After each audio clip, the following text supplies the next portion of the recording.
Hello, I'm Matt Galloway, and this is the Current Podcast.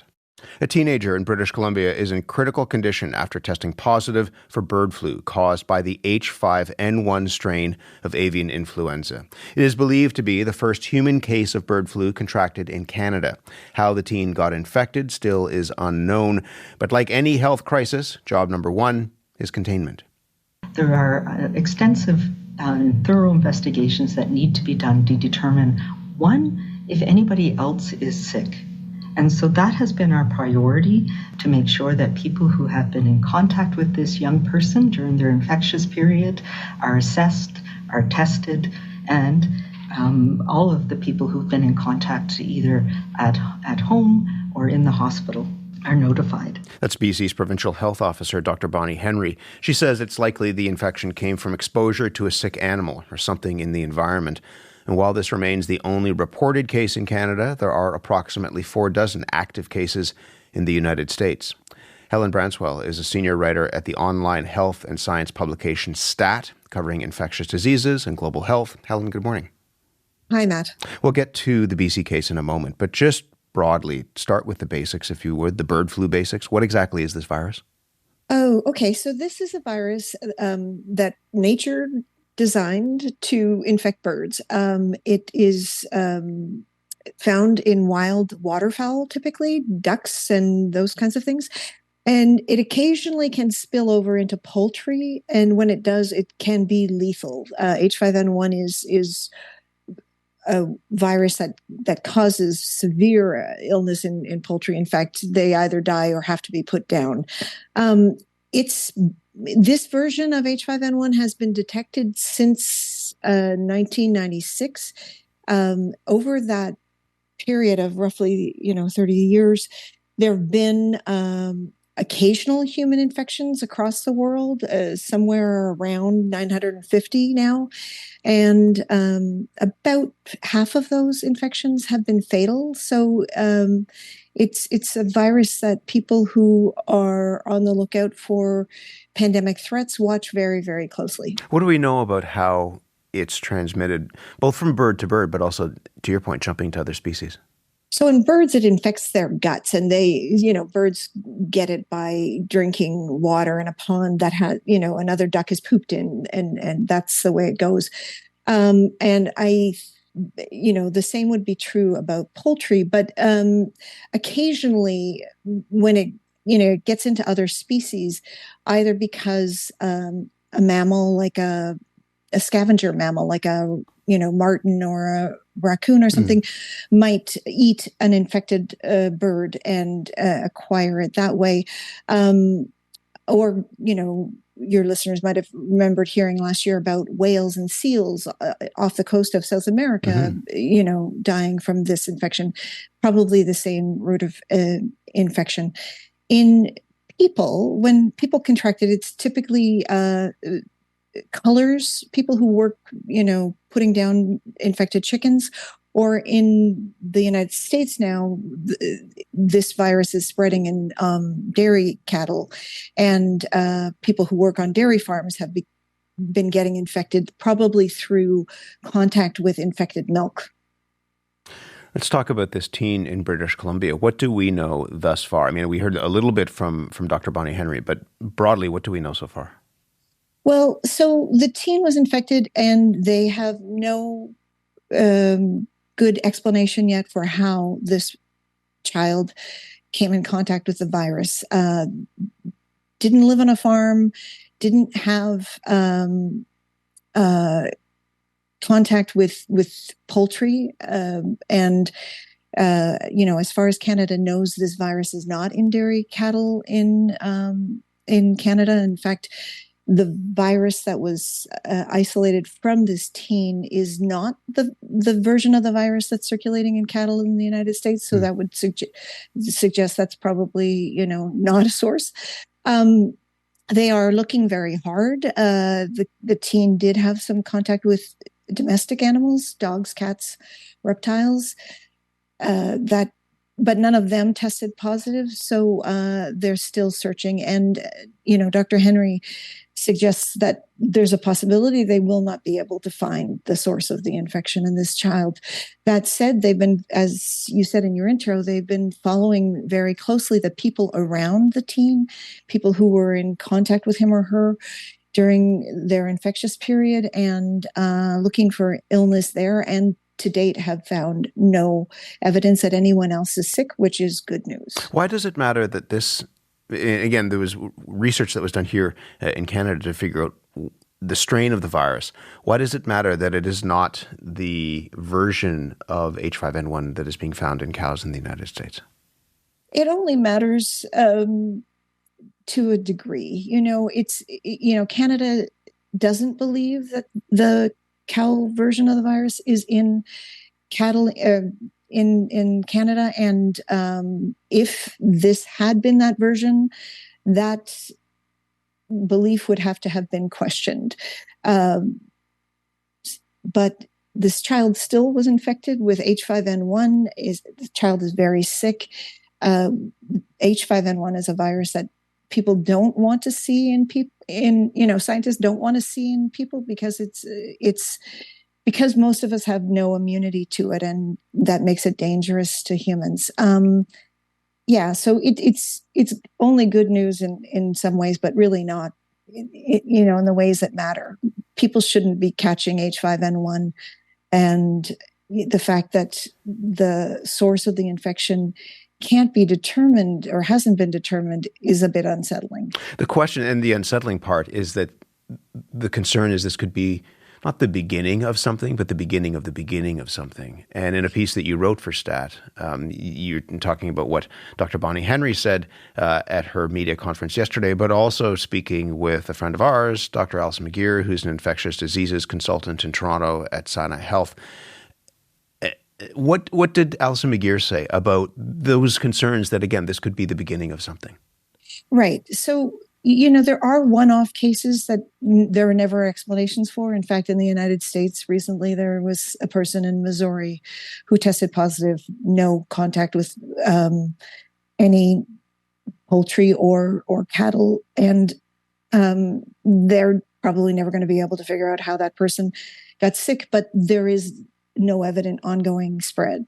That's one scenario. That's a scenario you hope for in British Columbia. But, anybody who follows flu will remember the 2009 H1N1 pandemic. And the way that first came to light was that California announced that it had found 2 cases of swine flu in 2 children who hadn't been exposed to pigs and hadn't been exposed to each other. And within a couple of weeks, Texas was reporting cases, California found more cases, and the world realized that a pandemic was underway.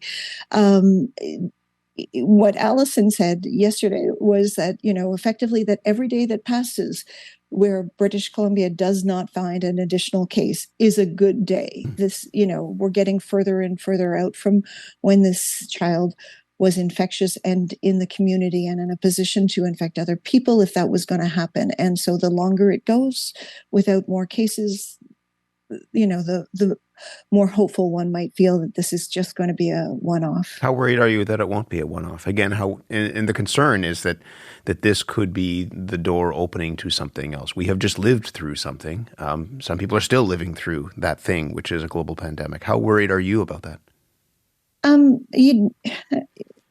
You never like to see H5N1 in a human. It's a bad virus, and it's just one that we would not want to see take off. So it always gets your attention when you see a report of a case, and certainly a report of a case where there's no evident way to explain how the exposure happened. That always makes you wonder if there is undetected human-to-human transmission happening. That said, this recent evidence from Missouri that there can be one-offs, that, that I don't know. How worried am I? I'm not worried, but I'm not super worried yet. Does that answer the question? It does. And I mean, you're being very measured in what you say and how you say it, which I think is important. We're about to speak with a farmer in British Columbia who had to cull his chickens. And we'll talk about preventative measures. But from your perspective, are there preventative measures that have been successful over the years to avoid contamination and avoid the possibility of this virus spreading? Well, certainly, the best, the industry that has the most experience with it is the poultry industry. They've been dealing with H5 and another highly pathogenic avian flu virus, H7 viruses for decades now. And in the Fraser Valley, they've had a bunch of outbreaks. So they know how to do this. When those viruses get into poultry populations, you have to cull to contain them, and cullers have to be careful about wearing protective equipment so that they don't get infected. People who see dead birds or have a dead bird delivered to them by their cat should be careful about any physical contact with dead birds. It's interesting to watch what's happening in the United States. The watching the cattle, the virus moving through cattle in the United States. It's something that the virus doesn't kill cattle very often, which makes the incentive to cull non-existent, and that has made controlling it very, very difficult, and the country is not controlling it. There's been, infection in almost 500 herds now over 15 states, and no sign this is stopping. So it can be done, but it takes political will, and it takes money, and that's lacking right now here. It's always good to talk to you, Helen. Thank you very much for this. Thank you. Helen Branswell is a senior writer on infectious diseases with the online health and science publication STAT. She was in Boston. Mark Siemens is an egg farmer in Abbotsford, British Columbia, who, as I mentioned, recently had an outbreak of avian influenza on his farm. Mark, good morning to you. Good morning. You've had to cull your chickens. Tell me about some of the signs that you first noticed in your chickens when this outbreak began. Yeah, so we in the Fraser Valley of British Columbia have faced this disease for several years in a row now. So when I went into my barn, which the previous day had looked completely healthy, and saw that a lot of the birds seemed to have irritation in their eyes, quickly called the sick bird line and got my birds tested to see what was going on. And unfortunately, it came back positive for the avian influenza disease. So we started down that journey, the difficult journey of, first of all, watching the birds immediately deteriorate and get incredibly sick over the course of 24 hours. And then and inevitably and quite quickly had CFIA on site and ready to depopulate the farm. As a farmer, depopulate means that you had to cull the flock. Tell me a little bit about how many birds you lost. So on my farm, I've got 30,000 free-range laying hens, and that whole farm had to be cleared right out. You've described this as devastating. It certainly is, right? Like this is our livelihood, and not only that, we farm because we love taking care of the animals, and we take a ton of pride in it. Like these are birds I've raised since they were a day old, and we're in there as a family every day taking care of them. And so to have to kind of watch this process take place and at the end of depopulation day, you're looking at an empty farm, which is something that never happens. Like we never have all of our barns empty, right? It's just kind of a big shock to us as a family to go through. What do you know about what may have caused the outbreak on the farm? It's the migratory season for all the wild birds, so they have been really heavy in the area, And one of the things that we notice is a pattern. I have also been involved in sort of the emergency response and managing this disease over previous years. Although I've never been impacted on my own farm, I've been very involved in trying to help other farmers and stuff recover and manage it. So what we all observe is that during migratory bird season, when there is a heavy windstorm, we will often see several farms test positive, 5, 6, 7 days later. And it seems to be an ongoing challenge that we face here in the Fraser Valley due to how much migratory bird activity we see during October, November, and into December. Mm. What is it like as a farmer? I mean, knowing that that's an existence that can often be on a knife edge of profitability or not having money coming in. What is it like to live with this thing in the shadows? As you said, this isn't the first year that folks in the Fraser Valley have had to deal with this. Yeah, it's always a high stress time of year. For the past few years, the anxiety level is high, and thankfully it's a tight-knit community of farmers, and we stay in touch with each other. And the farmers who go down, like we're going through a devastating time, but then our neighbors who are trying to remain vigilant as much as possible and every day are living with this anxiety of going into their barn one morning and then seeing the symptoms. It's a very, very high stress time, incredibly difficult. And we all kind of breathe the sigh of relief once we get to the end of bird season and there's, 7 to 10 days of quiet and no more positive farms. And, hopefully those who got through it can enjoy Christmas. It's just crazy what this disease has become in the wild bird population compared to what we were used to in the past. Yeah. Could I ask you, if you don't mind, about, financially, how do you recover from something like this? When the entire, as you said, the farm is empty, you don't have those moments. That's a huge financial hit. Is there help for you to recover from the cost of culling those birds? Yeah, thankfully, the federal government has a compensation program, so they will reimburse for the value of the birds that were in the barn.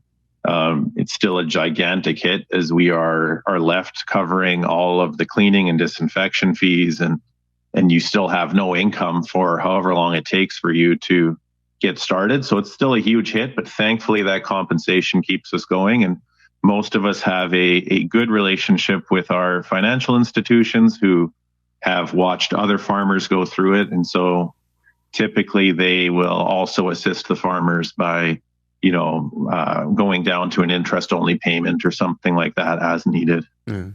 If you spend any time in rural communities, you will see in front of poultry farms often, the signs telling you to stop, saying that there are biohazard concerns, what have you, to try to keep people out who have not gone through, disinfectant, decontamination kind of procedures. What can you do to avoid having your birds contaminated? Yeah, so that's you're pointing to a program that was started back in 2004, 2005 after our first experience with this disease, and that was brought in to reduce farm-to-farm spread, as that was sort of viewed as the highest risk factor back then. And we did a fantastic job of bringing that down and getting better at controlling disease outbreaks when and if they did occur. Unfortunately, a few years ago, the strain of the virus that was circulating in the wild birds became a lot more pathogenic. And so it seems to pose the greatest risk now. And we have not kept up with trying to find better ways of mitigating that as an industry. So our biosecurity programs, while preventing spread farm to farm and from one farmer to another farmer, it and does reduce the possibility of the farmer bringing it in. Unfortunately, when a windstorm seems to be able to blow it into your barn now, it has really created a lot of problems for us. I was going to say, I have to let you go, but there's not much. I mean, if it's wild birds and the windstorm that's blowing it in, there's not much you can do about that in some ways. Yeah, it's a difficult thing. I know there is research going on. My brother's actually participating in one where it's a new style of ventilation that will hopefully reduce the likelihood of that blowing into the barn. So we look forward to seeing how that goes in the future. Mark, good to talk to you about this. The best of luck to you, and thanks for being here. Thank you. Mark Siemens is an egg farmer. He's in Abbotsford, British Columbia.